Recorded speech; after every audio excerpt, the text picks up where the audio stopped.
Welcome friends to the another video of accounts कीरा। हम लोग 11th क्लास का चैप्टर 2 बेसिक अकाउंटिंग टर्म्स के बारे में हम लोग पढ़ रहे थे। इससे पहले वाले वीडियो में हमने टोटल 10 टॉपिक्स कवर किए थे। अगर आपने अभी तक वो वीडियो नहीं देखा है तो पहले उस वीडियो को देखें, उसके बाद आप इस वीडियो में आए, ताकि आपको जिसने इससे पहले जितने भी हमने टॉपिक किए वो सारे क्लियर होंगे, उसी से ये सारे रिलेटेड है। ठीक है ना, तो आपको कोई कन्फ्यूज़न ना हो, इसीलिए आप इससे पहले इसका पार्ट 1 देखें, फिर इसके बाद इस वीडियो में आए।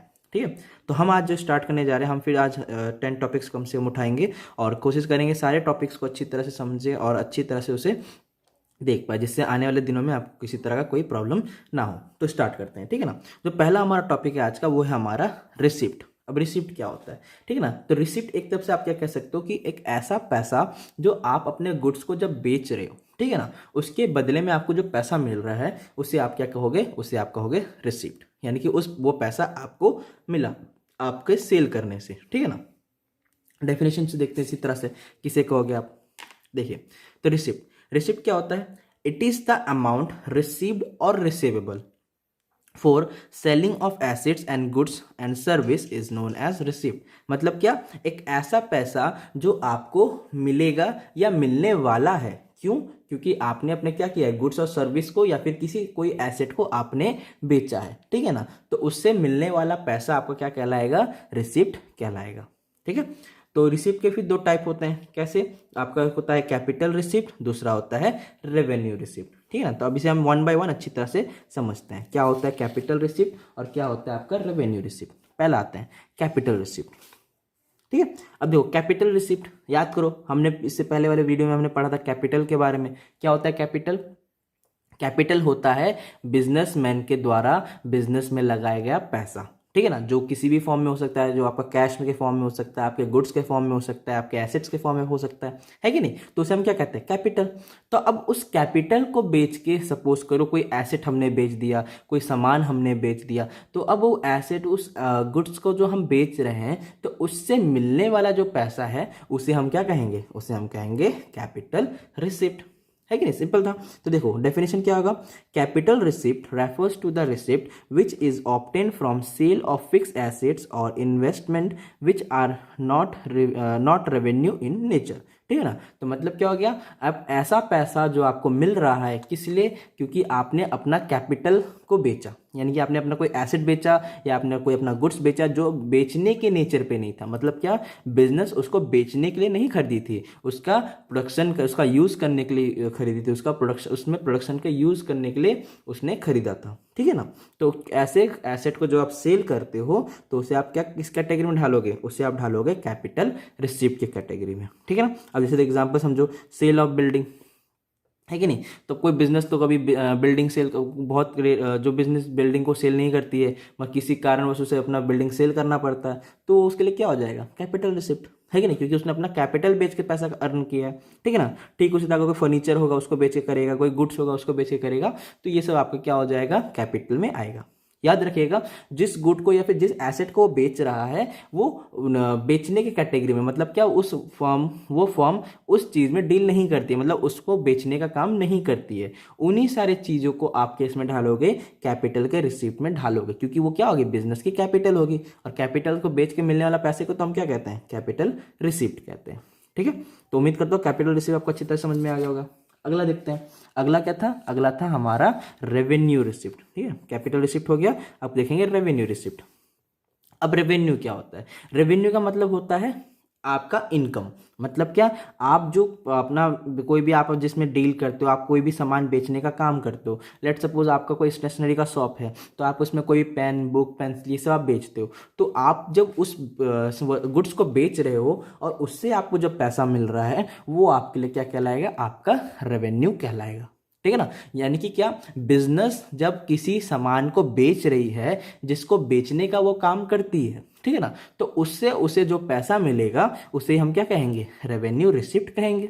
ठीक है, जैसे क्या देखो, revenue receipt refers to the receipt which is obtain from sale of goods commission and fee received from service rendered, interest and dividend received on investment etcetera. ठीक है ना, मतलब बिजनेस जिसमें भी क्या करेगी, आपका काम करती है, उसको उसके जरिए कमाया गया पैसा उसके लिए क्या आएगा, रेवेन्यू कहलाएगा। ठीक है ना, जैसे कोई अपने गुड्स में सेल करती है, गुड्स को बेचने का काम करती है, लेट सपोज फर्नीचर का शोरूम है तो फर्नीचर बेच रही है, तो उसके लिए वो क्या होगा, रेवेन्यू हो जाएगा। अगर सपोज करो किसी तरह का वो सर्विस प्रोवाइडर है कि नहीं, कोई सर्विस प्रोवाइड करती है तो सर्विस प्रोवाइड देगी, उसके बदले में उसको उसका पैसा मिलेगा, तो उसका वो क्या होगा, रेवेन्यू हो जाएगा, है कि नहीं। ठीक उसी तरह किसी मार्केट के शेयर में वो इन्वेस्ट करती है, कोई किसी तरह का इन्वेस्टमेंट करती है, फिर उससे उसको इंटरेस्ट मिलता है कि नहीं, तो वो उसके लिए क्या हो जाएगा, रेवेन्यू हो जाएगा। मतलब क्या, बिजनेस किसी चीज़ में भी अगर डील करती है, किसी भी सामान को बेचने का काम करती है, और उसी सामान को बेचने से उसको जो पैसा मिलेगा वो उसके लिए क्या कहलाएगा, रेवेन्यू रिसिप्ट कहलाएगा।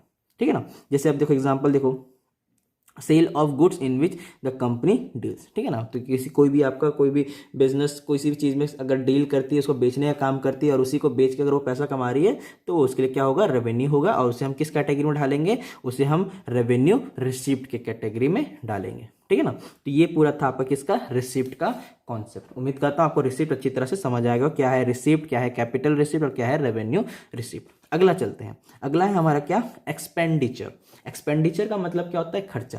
ठीक है ना, अब खर्चा तो किस टाइप का खर्चा, इसे हम अच्छी तरह से देखते हैं। ठीक है ना, किसे कहते हैं एक्सपेंडिचर, देखिए expenditure, it refers to the amount spent on liability incurred on acquiring assets goods और service is known as expenditure. ठीक है ना, मतलब क्या, अब ये एक तरह का लायबिलिटी हो गया। क्यों लायबिलिटी हो गया, क्योंकि आपको खर्च करना पड़ रहा है, आपके लिए पैसा जा रहा है। ठीक है ना, मगर जो आप पैसा खर्च कर रहे हो, किसके लिए कर रहे हो, आप कोई बिजनेस में कोई नया एसेट इंट्रोड्यूस कर रहे हो, आप अपने किसी तरह का एसेट्स में रिपेयरिंग का काम कर रहे हो, जिससे उसकी वैल्यू बढ़ सके। ठीक है ना, एग्जांपल से सीधा समझता हूँ, जैसे सपोज कर लो बिजनेस के पास एक मशीन है, ठीक है ना, अब वो मशीन हो गई खराब, ठीक है ना, अब उसको बेचना नहीं है, तो वो क्या करेगा, उसका रिपेयर करेगी, या फिर उसका मेंटेनेंस का खर्चा पेड करेगी, तो वो उसके लिए क्या हो गया, उसके लिए हो गया एक्सपेंडिचर। क्यों, क्योंकि उसको जब वो रिपेयर करेगी मशीन, तो वो क्या करेगा, प्रोडक्शन अच्छी तरह से करेगा, अब प्रोडक्शन अच्छी तरह से करेगा तो बिजनेस क्या करेगी, उसको अच्छी तरह से मार्केट में सेल करेगी, और सेल करेगी तो प्रॉफिट अर्न करेगी,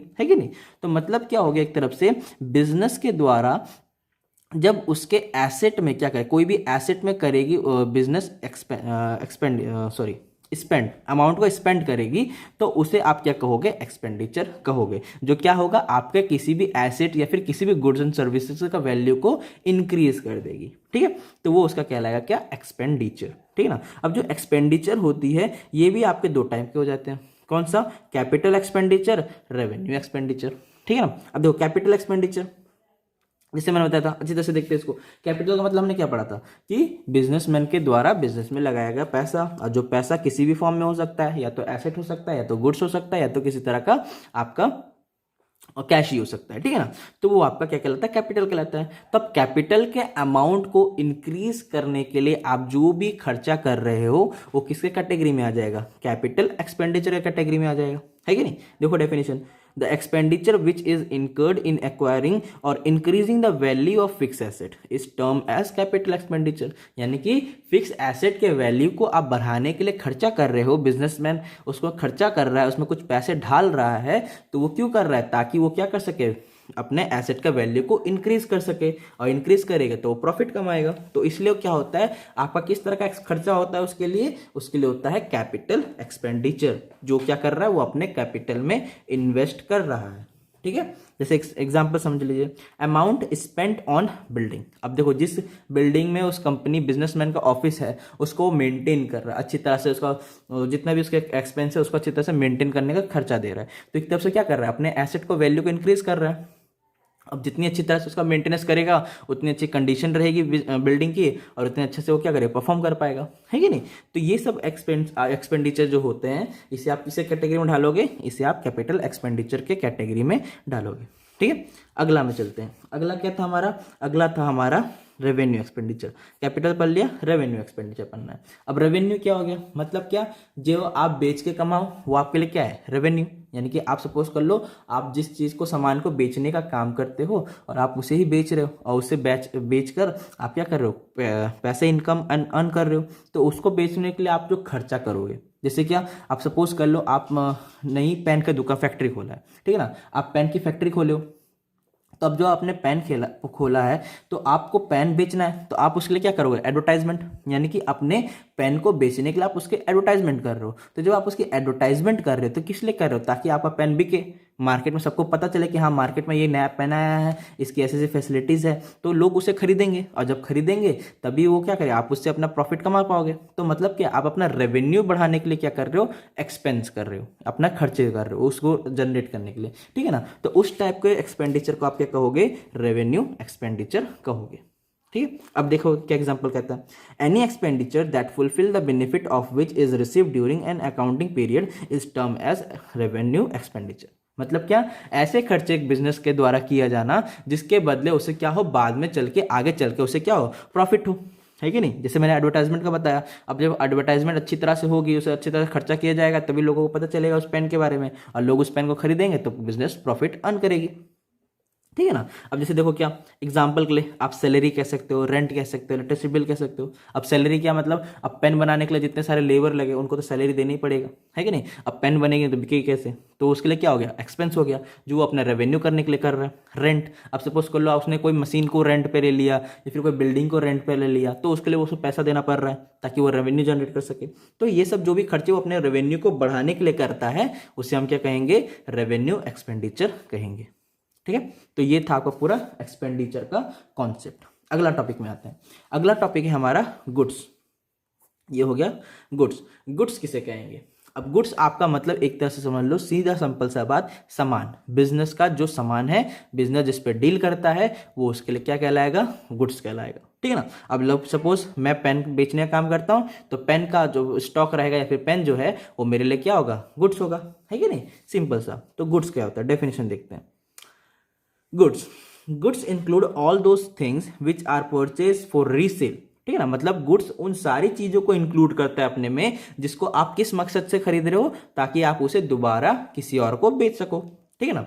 और which are use for producing the finish product, ठीक है ना। या फिर क्या करोगे, आप उसको खरीद रहे हो ताकि उसका यूज करके आप कोई नई चीज बना सको, जिससे आप मार्केट में क्या कर सको, बेच सको, ठीक है ना। तो उसे भी आप गुड्स के कैटेगरी में डाल सकते हो, जिसे हम कह रहे हैं which are meant for sold, और जिसको सिर्फ एक मकसद से खरीदा जाता है, किस मकसद से, कि उसे वो क्या कर सके, बेच सके, ठीक है ना, मार्केट में उसे बेच सके। तो उस सारे सामान को हम क्या कहेंगे, गुड्स कहेंगे, ठीक है। तो एग्जांपल देखते हैं, जैसे क्या बोला, a furniture dealer purchase of chair and tables is term as goods. मतलब क्या, अगर एक फर्नीचर डीलर है वो क्या करता है, किसी तरह का फर्नीचर को खरीदता है, यानी कोई चेयर हो गया, कोई टेबल हो गया, उसको खरीदता है, तो उसके लिए वो क्या कहलाएगा, गुड्स कहलाएगा। क्यों, क्योंकि वो फर्नीचर बेचने का काम कर रहा है, और वो फर्नीचर बेचेगा, किसी से खरीदे तभी तो किसी और को बेचेगा। उसका मकसद सीधा है क्या, मैं एक से खरीदूंगा और दूसरे को बेचूंगा, है कि नहीं। मगर while for others is furniture is term as asset. मतलब क्या, मगर बाकियों के लिए, जैसे मेरा फर्नीचर का काम नहीं है, मैं फिर भी मैं एक टेबल चेयर खरीद रहा हूँ,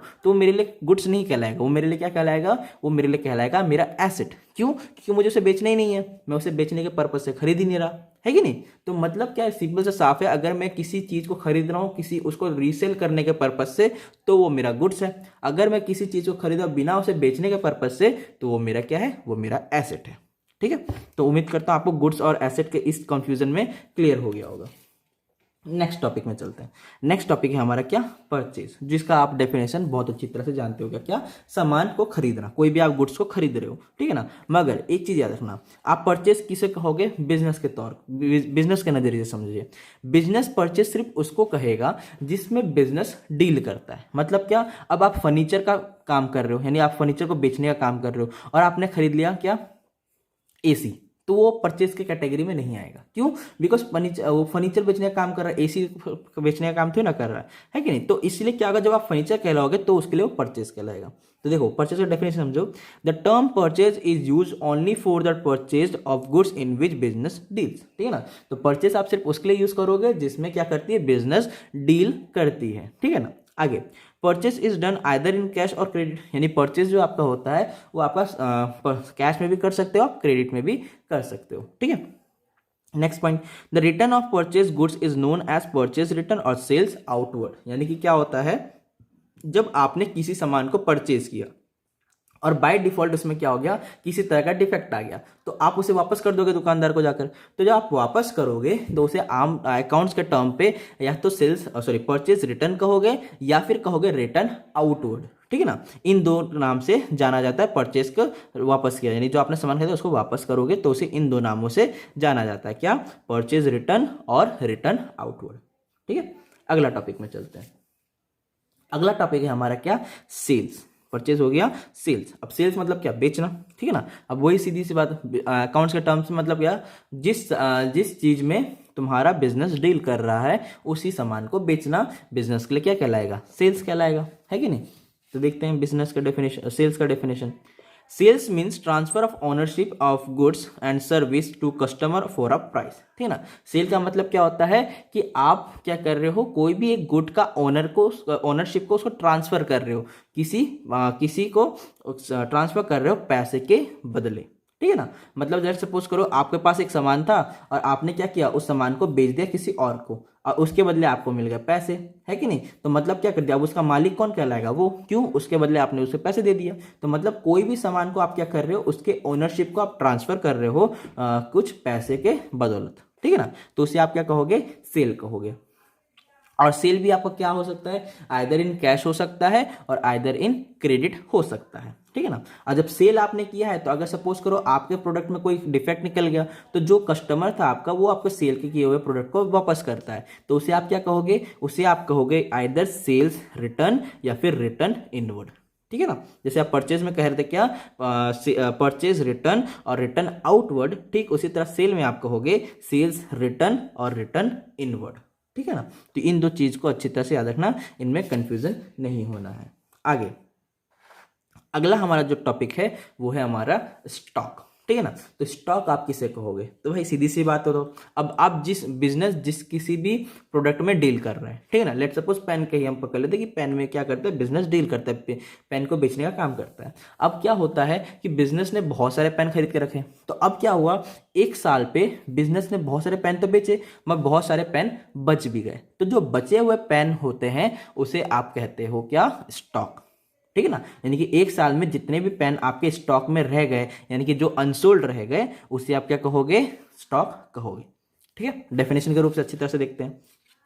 देखिए क्या बोला, stock, the term stock including the value of those goods which are purchase for reselling and which are laying unsold at the end of accounting period. मतलब क्या, ऐसे गुड्स को जो आपने बेचने के पर्पज से खरीदा था मगर वो क्या रह गया, वो उस साल में अनसोल्ड रह गया, यानी कि उसे किसी ने खरीदा ही नहीं, वो बिका ही नहीं, ठीक है ना। तो वो जो आपके गोडाउन में रखा हुआ सामान होगा, ये जो गुड्स होगा, उसे आप क्या कहोगे, अपना स्टॉक कहोगे, कि आपके पास इस गुड का स्टॉक है, मतलब कि वो सारे गुड्स अभी अनसोल्ड है, किसी ने उसे नहीं खरीदा, ठीक है ना। और जो गुड्स स्टॉक होते हैं उसके बेसिकली दो टाइप होते हैं, जिसे हम कहते हैं ओपनिंग स्टॉक और क्लोजिंग स्टॉक, ठीक है ना। जनरली जब आप अपने साल का स्टार्ट करते हो तो जो भी स्टॉक आपके अनसोल्ड रह गए हैं उसे आप कहोगे ओपनिंग स्टॉक, और साल के अंत में जितने भी स्टॉक आपके पास बच गए हैं, अनसोल्ड रह गए हैं, उसे आप क्या कहोगे, क्लोजिंग स्टॉक, ठीक है ना। तो ये था आपका बेसिकली पूरा स्टॉक, ठीक है ना। तो उम्मीद करता हूँ आज के जो हमने जितने भी टॉपिक, टोटल 10 टॉपिक्स हमने कवर किए हैं, तो ये सारे 10 टॉपिक्स आपको अच्छी तरह से समझ आए होंगे, अच्छी तरह से क्लियर हुए होंगे। और इससे पहले भी हमने जो वीडियो बनाया था पार्ट 1 था इसका, एक बेसिक अकाउंटिंग टर्म्स का, अगर आपने उसे नहीं देखा तो मैं फिर से एक बार कह रहा हूँ उसे अच्छी तरह से देख ले, ताकि आपको जितने भी बेसिक अकाउंटिंग टर्म्स होंगे उसे आप जब एक बार अच्छी तरह से पढ़ लोगे तो आपको बार बार उसमें किसी तरह का दिक्कत नहीं होगा, ठीक है ना। तो आज के लिए इतना ही रखते हैं टॉपिक, फिर हम आगे कंटिन्यू करेंगे। आप देख रहे हैं बहुत सारे टॉपिक है, तो नेक्स्ट पार्ट में हम इसे अच्छी तरह से पूरी तरह से कवर करेंगे और इस चैप्टर को हम पूरी तरह से फिनिश करेंगे, ठीक है ना। और अगर आपको समझ में आया होगा, अच्छी तरह से सब कुछ समझ आ चुका है, तो प्लीज़ अपने फ्रेंड्स को भी इसको शेयर करें, ठीक है। Thank you, bye bye.